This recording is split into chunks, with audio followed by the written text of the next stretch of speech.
Olá, queridos alunos e estimados espectadores do programa Prova Final, uma parceria firmada entre a TV Justiça e a Rede de Ensino Luiz Flávio Gomes, LFG. Tudo bem com vocês? O meu nome é Emerson Malheiro. Eu sou advogado, doutorando e mestre em Direito e professor de Direito Internacional e Direitos Humanos na Rede de Ensino Luiz Flávio Gomes, LFG. Para aqueles que ainda não conhecem o programa Prova Final, saibam que ele é dividido em 3 blocos. No primeiro bloco, vamos encontrar o tema do dia: Proteção Internacional dos Direitos Humanos. Vou falar para vocês sobre os principais tratados que compõem o sistema de promoção e proteção dos direitos humanos. No segundo bloco, meus amigos, vamos encontrar o Pergunte ao Professor, em que alunos de todo o Brasil elaborarão questões sobre o tema. Esse é o instante do programa em que vamos abordar assuntos não cuidados no tema do dia. Por fim, mas não menos importante, vamos encontrar no terceiro e último bloco o X da questão. Perguntas extraídas de concursos públicos serão examinadas com a pertinência e profundidade necessárias para a sua cognição. Esse é o instante do programa em que vamos verificar como os examinadores exigem o tema aqui tratado. Vamos lá, meus amigos, o programa de hoje está imperdível. Vamos agora para o tema do dia.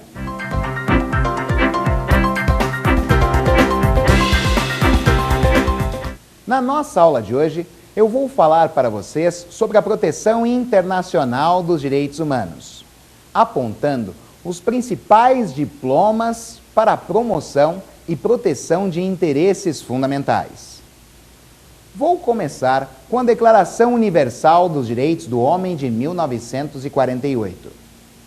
É uma declaração que foi criada no Conselho Econômico e Social da Organização das Nações Unidas, no dia 10 de dezembro daquele ano. É importante destacar que estamos diante de um diploma que possui 30 artigos. Do primeiro até o 20º artigo, vamos encontrar direitos civis e políticos. Do 21º ao 30º artigo, vamos encontrar os direitos econômicos, sociais e culturais. É importante mencionar que a Declaração Universal dos Direitos do Homem de 1948 é um diploma que pertence ao movimento de internacionalização dos direitos humanos. Mas, por incrível que possa parecer, não tem em seu bojo os direitos de solidariedade ou fraternidade. Vou recordar para vocês que os direitos de solidariedade ou fraternidade fazem parte da terceira dimensão dos direitos humanos.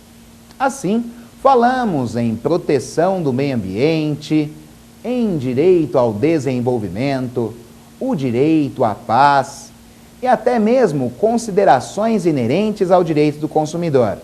Insisto, tais direitos não estão previstos na Declaração Universal dos Direitos do Homem de 1948. Também preciso destacar para vocês, meus amigos, que a Declaração Universal dos Direitos do Homem de 1948 não é um tratado internacional. Cuida-se apenas de uma recomendação de princípios, tendo sido criada pela Resolução número 217-A da Organização das Nações Unidas. Desse modo, meus amigos, podemos verificar que tal diploma carece de executividade, ou seja, ao contrário do que ocorre com os tratados internacionais, a violação de suas regras não traz como consequência a aplicação de sanções internacionais. Eventuais sanções, meus amigos, poderão ser aplicadas em razão do descumprimento de um costume internacionalmente reconhecido, mas não pela violação das normas da declaração. Os Estados, conhecendo dessa circunstância, decidiram se reunir e elaborar 2 diplomas 2 tratados internacionais para conferir executividade à Declaração Universal dos Direitos Humanos. Os diplomas são: o primeiro, Pacto Internacional sobre os Direitos Civis e Políticos, e o segundo, o Pacto Internacional sobre os Direitos Econômicos, Sociais e Culturais, ambos de 1966. O Pacto Internacional sobre os Direitos Civis e Políticos é um diploma dirigido aos indivíduos e possui direitos de aplicabilidade imediata. Já o Pacto Internacional sobre os Direitos Econômicos, Sociais e Culturais é um diploma dirigido aos Estados e possui direitos de aplicação progressiva. Cabe mencionar, meus amigos, que apesar da diferença de natureza jurídica entre os diplomas, ambos podem ser exigidos juridicamente.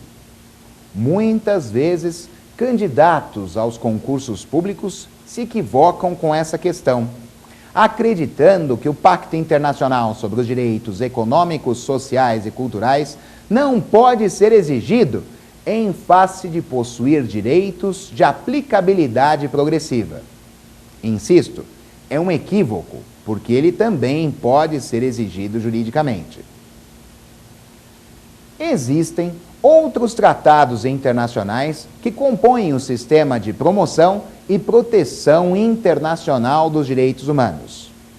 Podemos verificar a Convenção Internacional sobre a Eliminação de Todas as Formas de Discriminação Racial, de 1965. 3 importantes fatos na seara das relações exteriores influenciaram a criação desta convenção. Vou mencionar para vocês cada um dos fatos jurídicos. O primeiro, meus amigos, foi o repúdio às práticas nazistas ocorridas na Segunda Grande Guerra Mundial. O segundo fato foi a aprovação pela Assembleia Geral da Organização das Nações Unidas da Declaração sobre a outorga de independência aos países e povos coloniais, em 1960. E o terceiro fato foi a reunião de 25 estados não alinhados à corrida armamentista entre os Estados Unidos e a União das Repúblicas Socialistas Soviéticas, em 1961. A Convenção Internacional sobre a Eliminação de Todas as Formas de Discriminação Racial é muito importante. Inicialmente, porque traz uma previsão inerente à discriminação racial e também porque contém em seu bojo uma previsão inerente às ações afirmativas. Preciso mencionar para vocês, meus amigos, que o conceito de discriminação racial influenciou a criação de normas brasileiras, inclusive na própria Constituição Federal. As ações afirmativas constituem direito efetivo que deve ser aplicado para promover a igualdade entre os seres humanos. O que são ações afirmativas, meus amigos? Ações afirmativas são medidas especiais de caráter temporário, que estabelecem uma diferença jurídica entre determinados grupos sociais, a fim de se promover uma igualdade de fato entre eles. A Convenção Internacional sobre a Eliminação de Todas as Formas de Discriminação Racial foi incorporada pelo Brasil pelo Decreto 65.810 de 1969 e devidamente recepcionado pela atual Constituição Federal na forma do artigo 5º, parágrafo 2º, ou seja, segundo recente interpretação do Supremo Tribunal Federal, cuida-se de norma supralegal. A influência da Convenção na Constituição Federal é patente. Verificamos, por exemplo, o artigo 4º, inciso 8 da Carta Magna Brasileira, que cuida dos princípios de regimento das relações exteriores brasileiras e, em especial, destaca o repúdio ao terrorismo e ao racismo. É certo que são preceitos inerentes às relações jurídicas internacionais brasileiras, mas para que tais princípios tenham efeito no cenário das relações exteriores, mostra-se essencial a sua aplicação no direito interno. Em relação ao terrorismo, existe severa crítica, meus amigos. Afinal, não há previsão acerca da conduta que perfaça o delito. O que existe é uma menção na Lei de Segurança Nacional. E sabemos que isso não é suficiente para atender o princípio da estrita legalidade. No direito penal, sabemos que não há crime sem lei anterior que o defina e nem pena sem prévia cominação legal. Já no que é pertinente ao racismo é diferente, porque sabemos da existência de uma norma interna que cuida do tema, a Lei 7716 de 1989. Porém, meus amigos, antes de falar sobre ela, mostra-se importante destacar o artigo 5º, inciso 42 da Constituição Federal, que estabelece que o racismo é crime inafiançável e imprescritível, sujeito à pena de reclusão nos termos da lei. E a lei é essa mesma, a 7716 de 1989. Existem algumas críticas em relação às suas disposições. Por exemplo, posso citar para vocês que não existe uma previsão em seu bojo do significado de discriminação racial, apesar da sua menção no artigo 1º. No entanto, isso nem se mostra necessário. Afinal, meus amigos, vamos verificar claramente que o conceito de discriminação racial já está presente na Convenção Internacional sobre a Eliminação de Todas as Formas de Discriminação Racial. E a Lei 7716 baseia-se na Convenção incorporada nesse aspecto. Também precisamos verificar, meus amigos, que a Lei 7716 não traz um conceito de racismo. No entanto, seus artigos exploram a casuística e, a partir dela, é possível extrair um conceito de racismo. Posso lhes dizer que o racismo é caracterizado pela eliminação de direitos que são inerentes a uma pessoa, em face de suas características de raça, cor, etnia e outras do mesmo gênero. No racismo, há um impedimento no exercício de direitos que pertencem efetivamente à pessoa, em face das características que acabei de destacar.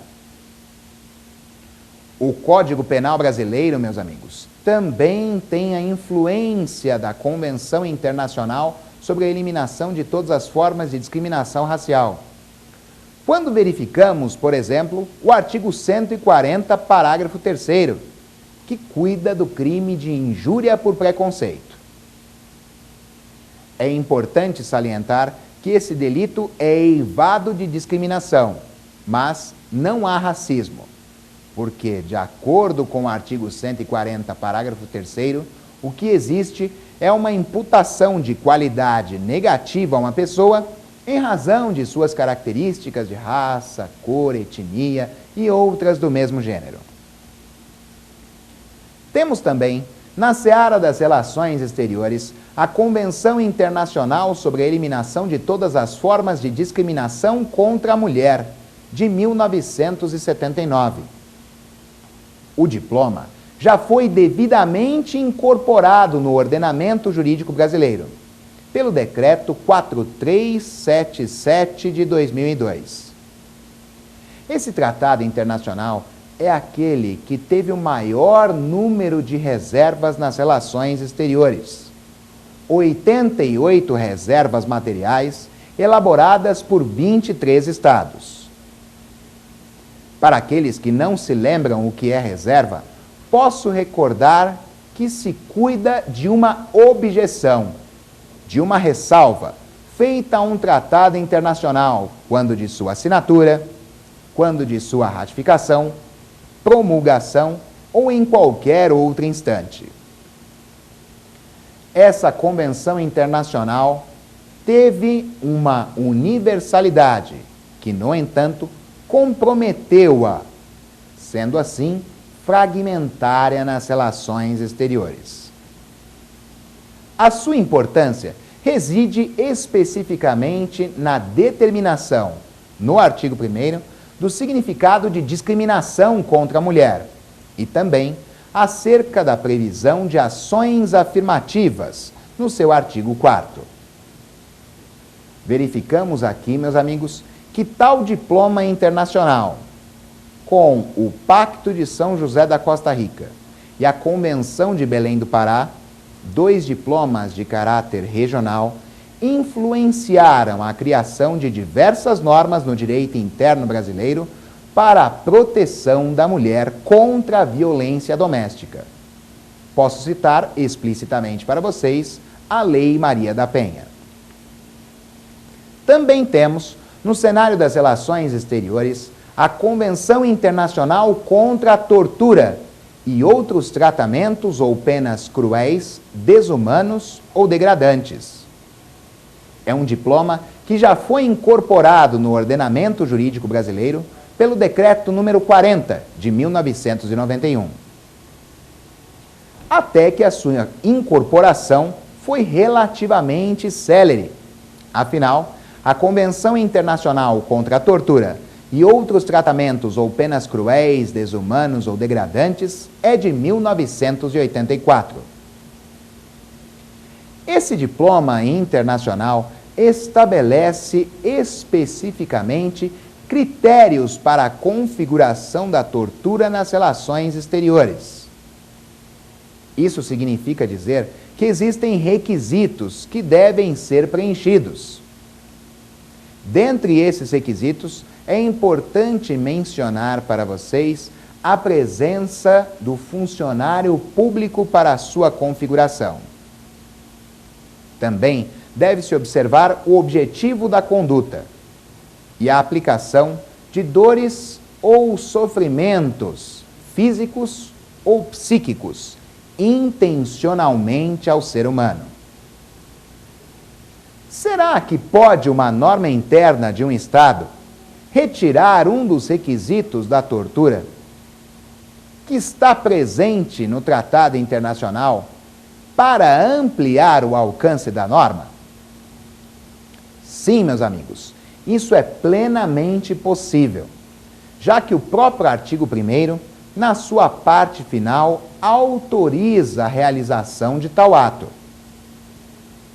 No entanto, se não houvesse essa autorização no final do artigo 1º, ainda assim, os Estados poderiam ampliar o alcance da norma. Nesse caso, na hipótese de um choque entre direitos fundamentais, prevalece aquele que for mais benéfico ao ser humano. É o princípio pro homine. E o Brasil criou uma norma para a criminalização da tortura, a Lei número 9455 de 1997. Tal diploma eliminou a exigência do funcionário público para a configuração da tortura. Agora, qualquer pessoa poderá cometer o delito, obedecidos os demais requisitos que foram mantidos. Não podemos esquecer, meus amigos, que compõem o Sistema Internacional de Promoção e Proteção dos Direitos Humanos a Convenção Internacional sobre os Direitos das Pessoas com Deficiência e seu protocolo facultativo de 2007. Diploma que já foi devidamente incorporado no ordenamento jurídico brasileiro, pelo Decreto número 6949 de 2009. Atentem, meus amigos, mantenham a sua atenção, pois estamos diante agora do único tratado internacional de direitos humanos incorporado ao ordenamento jurídico brasileiro na forma do artigo 5º, parágrafo 3º da Constituição Federal, o que significa afirmar que estamos diante de um diploma que possui equivalência constitucional. É o status de emenda constitucional, que coloca o diploma no plano mais alto da pirâmide hierárquica normativa brasileira. Mas não é só por isso, meus amigos, que esse tratado internacional se mostra tão importante. Ele é muito relevante porque estabelece de plano, no artigo 1º, o propósito da convenção e também explica o que é pessoa com deficiência. Nesse aspecto, posso salientar para vocês que não é necessário que a deficiência seja permanente, mas basta que seja de longo prazo. A Convenção Internacional sobre os Direitos das Pessoas com Deficiência também apresenta o significado de discriminação contra a pessoa com deficiência, no seu artigo 2º, o que inclui também a hipótese de não configurar ao deficiente uma adaptação razoável. Esses diplomas jamais devem ser interpretados isoladamente, mas sempre em conjunto com as normas internas do Estado, de maneira a complementar o ordenamento jurídico. E isso é justamente o que ocorre no cenário brasileiro, trazendo uma maior promoção dos direitos humanos e a tutela de interesses fundamentais. Verificamos que tais tratados internacionais configuram uma proteção mínima aos direitos humanos, e tal tutela sempre pode ser devidamente ampliada. Espero, meus amigos, que as minhas explicações tenham sido muito úteis para a sua cognição acerca da proteção internacional dos direitos humanos. Agora, vamos para o segundo bloco, encontrar o Pergunte ao Professor, em que alunos de todo o Brasil elaborarão questões sobre o tema. Você também poderá enviar sua pergunta para o provafinal@anhanguera.com. Vamos então agora, meus amigos, para o Pergunte ao Professor.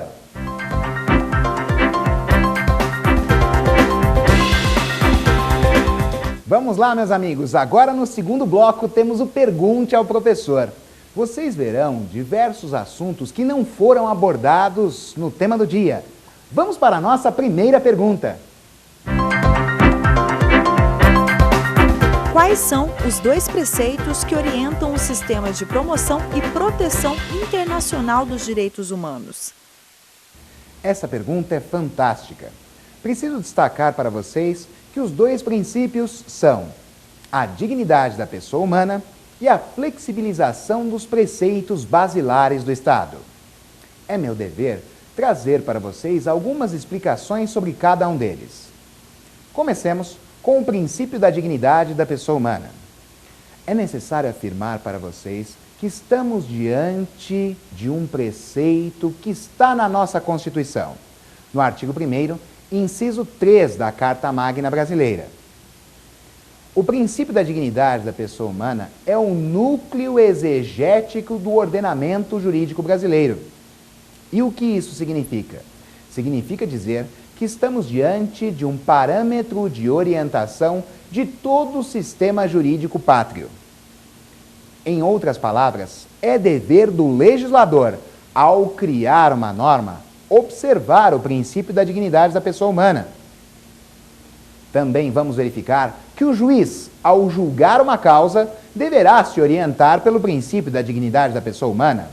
E assim, o advogado, quando promove a sua defesa, o promotor de justiça, quando eventualmente acusa, devemos considerar que todos nós devemos nos orientar por esse importante preceito. No que é pertinente à flexibilização dos preceitos basilares do Estado, é necessário destacar que um Estado deve flexibilizar a sua soberania. Atualmente, não se fala em uma soberania como aquela conhecida nos Tratados de Westfália, de 1648, completamente inflexível. Hoje, é muito diferente. Se não houver flexibilidade de soberania, não podemos falar na criação de tribunais internacionais e tampouco sobre os fenômenos jurídicos da extradição, deportação e expulsão. Desse modo, precisamos considerar que hoje a soberania é a qualidade que caracteriza o poder político supremo de um Estado, como afirmação de sua personalidade independente, autoridade plena e governo próprio, dentro do território nacional e também em suas relações exteriores.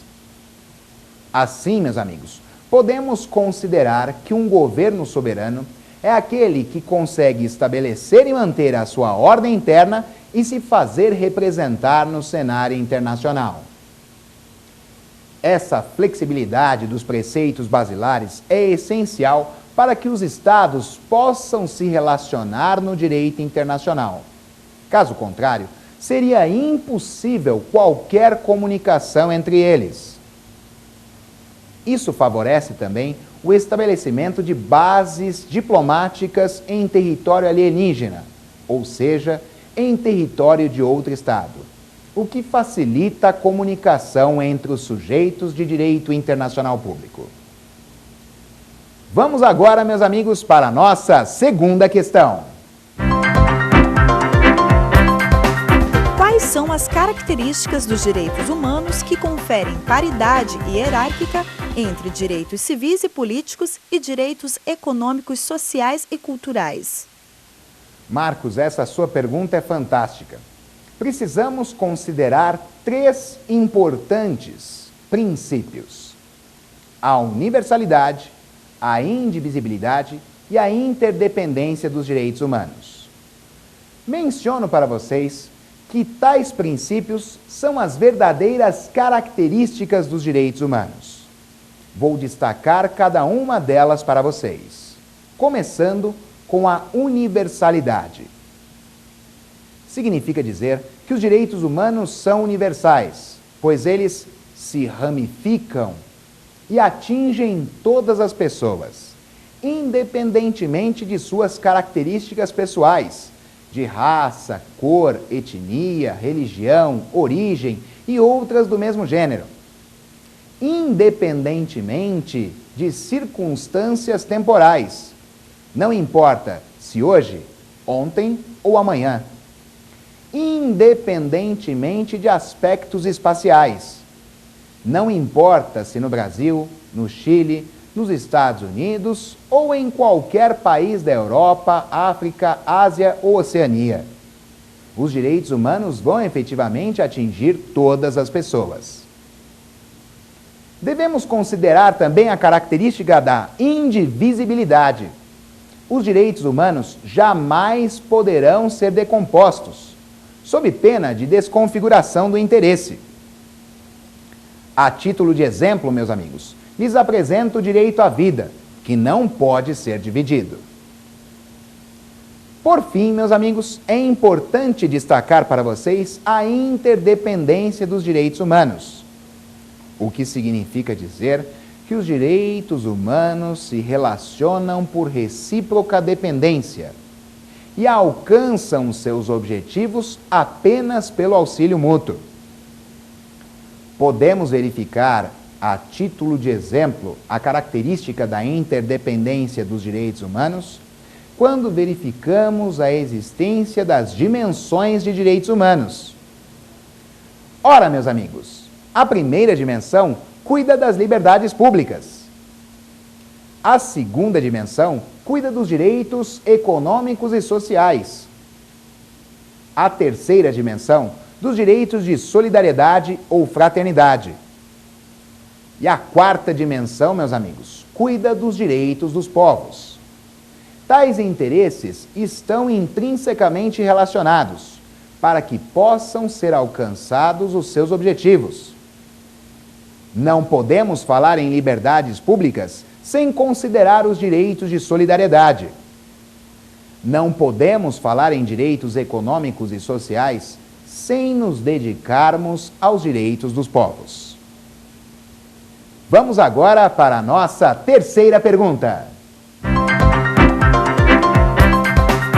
No conflito entre uma norma de direito interno e um dispositivo enunciado em Tratado Internacional de Proteção aos Direitos Humanos, qual delas deve prevalecer? Essa pergunta é bastante importante porque cuida de conflito existente entre direitos fundamentais. Nessa hipótese, meus amigos, sempre que existir um confronto aparente entre direitos fundamentais, deverá prevalecer a norma mais benéfica ao ser humano, ao que denominamos princípio pro homine. E não importa a natureza jurídica da norma, ela pode ter a configuração constitucional ou infraconstitucional, e mesmo um tratado internacional devidamente incorporado no ordenamento. Podemos verificar, a título de exemplo, o que ocorre no artigo 7º, parágrafo 7º do Pacto de São José da Costa Rica, que veda a prisão civil, mas que apresenta apenas uma exceção: a prisão do devedor inexcusável de alimentos. Na nossa Constituição Federal, por outro lado, verificamos que também existe a vedação da prisão civil, mas apresentam-se duas exceções.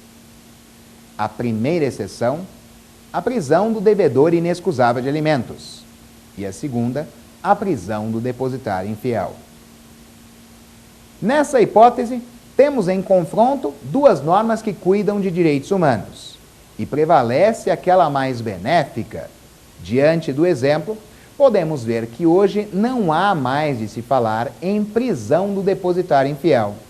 E isso não acontece porque o Pacto de São José da Costa Rica está acima da Constituição Federal, não.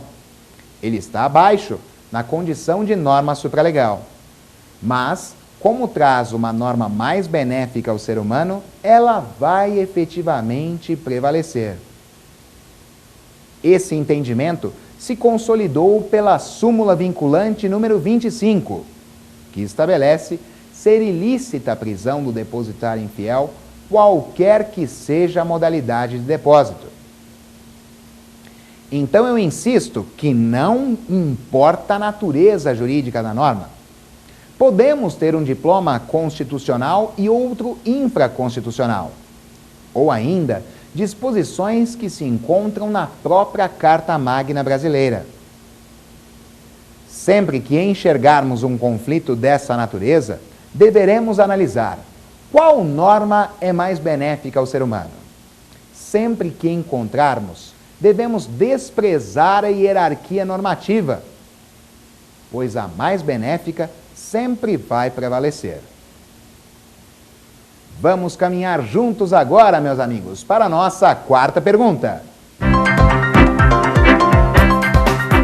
No caso do Brasil, por que o sistema de proteção internacional dos direitos humanos é considerado adicional e subsidiário?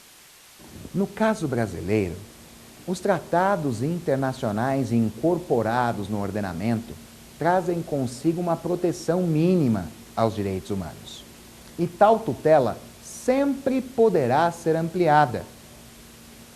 Desse modo, verificamos um sistema que é adicional e verdadeiramente subsidiário.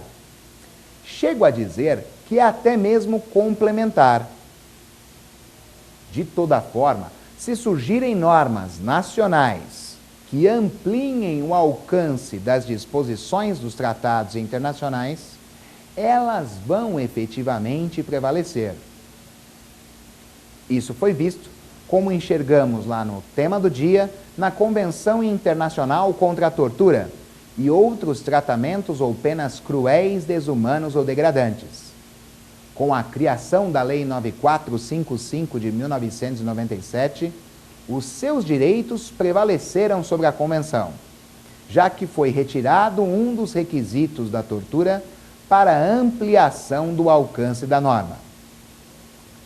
Ocorre que todo tratado internacional de direitos humanos traz uma proteção muito pequena e tal tutela aos interesses fundamentais deve ser ampliada, pois tal ampliação confere uma proteção efetiva ao ser humano. Nesse aspecto, ressalto para vocês o que mencionei sobre a dignidade da pessoa humana, que orienta o legislador. Então, quando verifica um tratado internacional, poderá o legislador ampliar o seu alcance, para que a proteção efetivamente seja produzida no cenário brasileiro. Vamos para a nossa quinta e última pergunta. A autodeterminação dos povos se integra a quais direitos? A autodeterminação dos povos se integra aos direitos civis e políticos e aos direitos econômicos, sociais e culturais.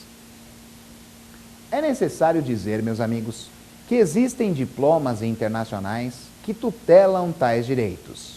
Mas, inicialmente, precisamos verificar o significado de autodeterminação dos povos, mesmo porque ele está presente no artigo 4º da Constituição Federal Brasileira. Pela disposição do artigo 4º, meus amigos, a autodeterminação dos povos significa que o Brasil reconhece a soberania dos demais estados no cenário das relações exteriores. Desse modo, o Brasil não apenas impõe a sua soberania, como se considera igual aos demais sujeitos de direito internacional público. Na admissão da soberania, significa dizer que não pode existir interferência de um Estado em assuntos internos de outro, e que a solução de eventuais conflitos deve ser proveniente de tratados e convenções internacionais. Os Estados, no cenário das relações exteriores, deverão promover um auxílio mútuo para que se alcance objetivos de natureza global. Posso dizer para vocês que isso muitas vezes acontece com aqueles tratados denominados normativos. Os tratados normativos trazem regras gerais, cujo objetivo é beneficiar o maior número de pactuantes.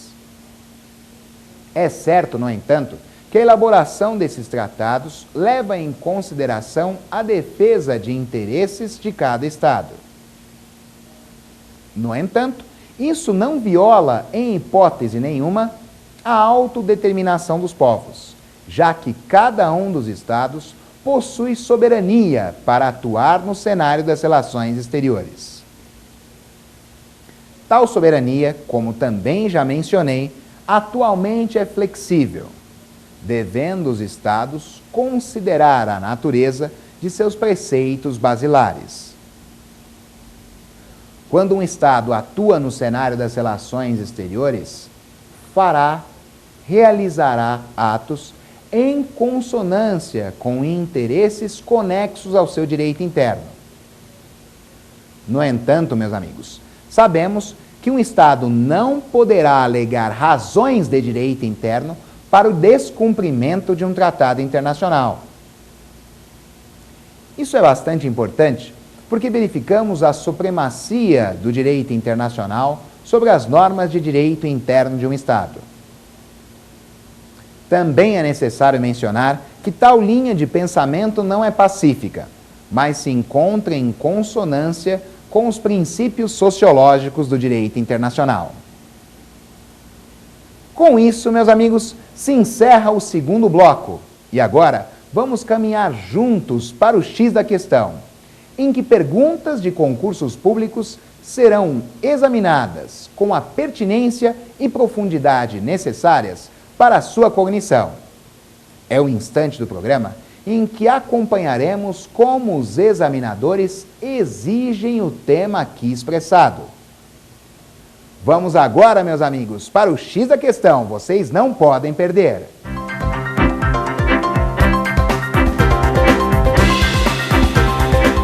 Vamos agora ao X da questão, meus amigos. Vamos ver como os examinadores exigem o tema aqui proposto. Vamos agora para a nossa primeira pergunta. Promotor de Justiça, Ministério Público do Estado de Rondônia, CESP, 2008. Após as consequências devastadoras da Segunda Guerra Mundial, os países resolveram criar uma organização multi- e supranacional para regular as relações entre os povos.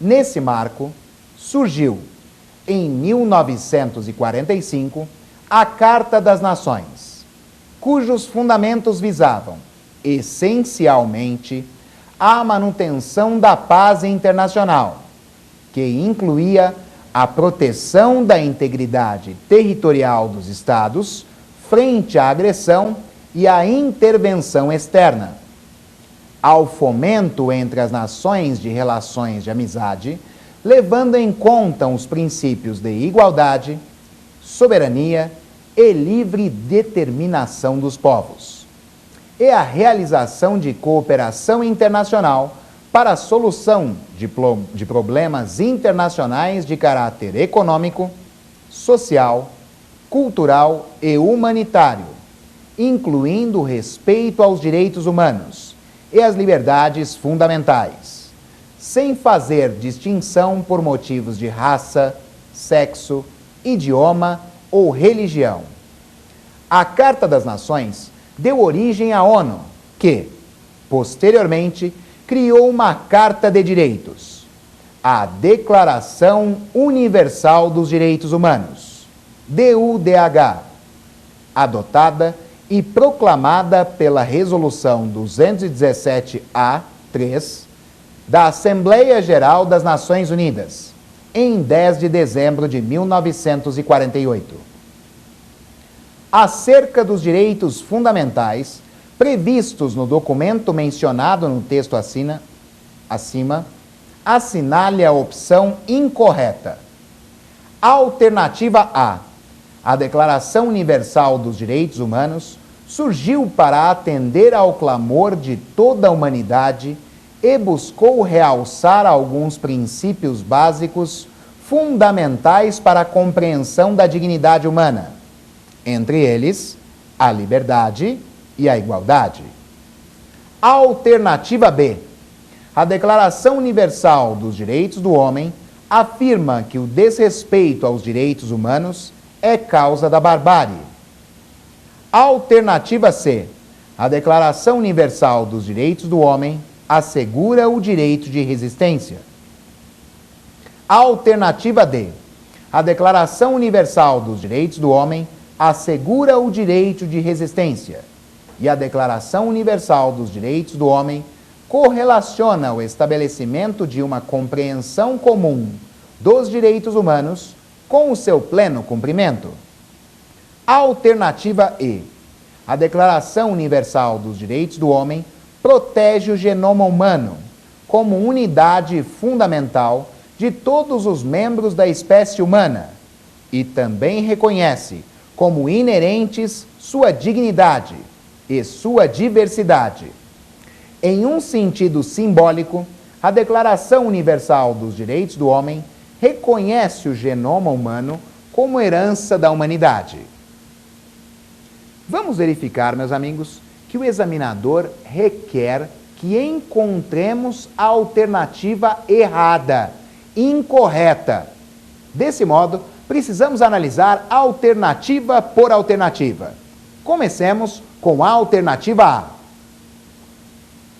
A Declaração Universal dos Direitos do Homem surgiu para atender ao clamor de toda a humanidade e buscou realçar alguns princípios básicos fundamentais para a compreensão da dignidade humana, entre eles a liberdade e a igualdade. A alternativa A está correta.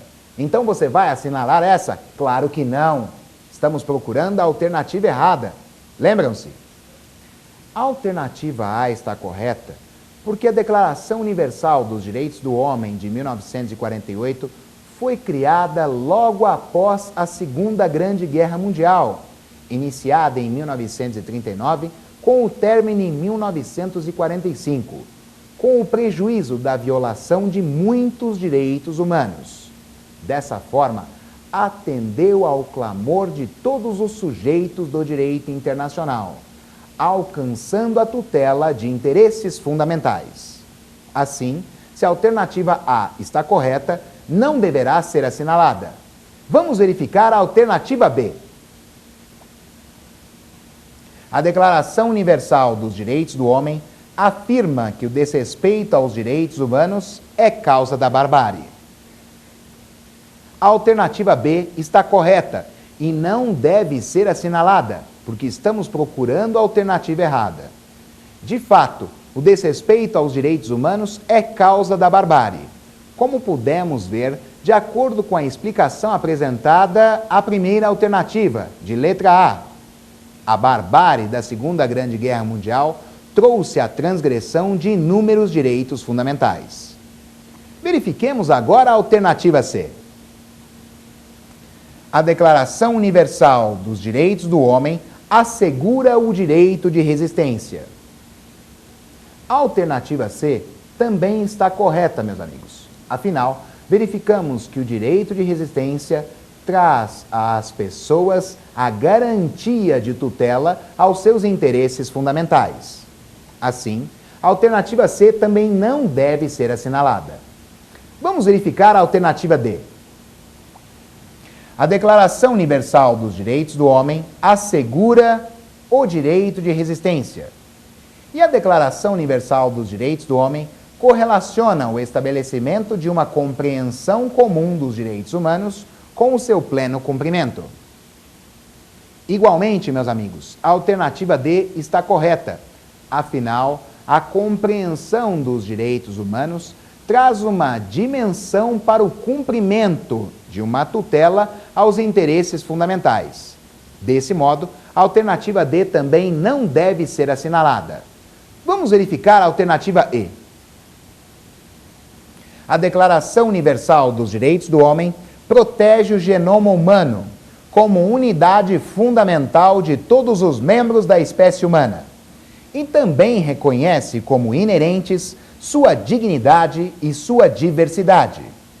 Em um sentido simbólico, a Declaração Universal dos Direitos do Homem reconhece o genoma humano como herança da humanidade. Meus amigos, a alternativa E deve ser assinalada, pois ela está errada, é a incorreta, o que busca o examinador. Isso acontece por uma razão bastante simples, meus amigos. A Declaração Universal dos Direitos do Homem de 1948 compõe o movimento de internacionalização dos direitos humanos, mas não tem em seu bojo direitos de solidariedade ou fraternidade, tampouco direitos de quarta dimensão, também denominados direitos dos povos. Justamente aqueles que cuidam do genoma humano, da biossegurança, do biodireito, e que surgiram há apenas 20 anos. Levando em consideração tal preceito, a alternativa E se mostra como certa resposta. Vamos analisar agora a segunda questão. Juiz do Trabalho, 7º concurso público, 17ª região, 2005. Qual destes instrumentos de direito internacional não assume a forma de tratado? Alternativa A, Pacto Internacional dos Direitos Civis e Políticos. Alternativa B, Pacto Internacional de Direitos Econômicos, Sociais e Culturais. Alternativa C, as Convenções da Organização Internacional do Trabalho. Alternativa D, Declaração Universal dos Direitos Humanos. Alternativa E, Convenção Americana de Direitos Humanos. Pacto de São José da Costa Rica. Vamos agora, meus amigos, analisar alternativa por alternativa, para chegarmos juntos à resposta correta.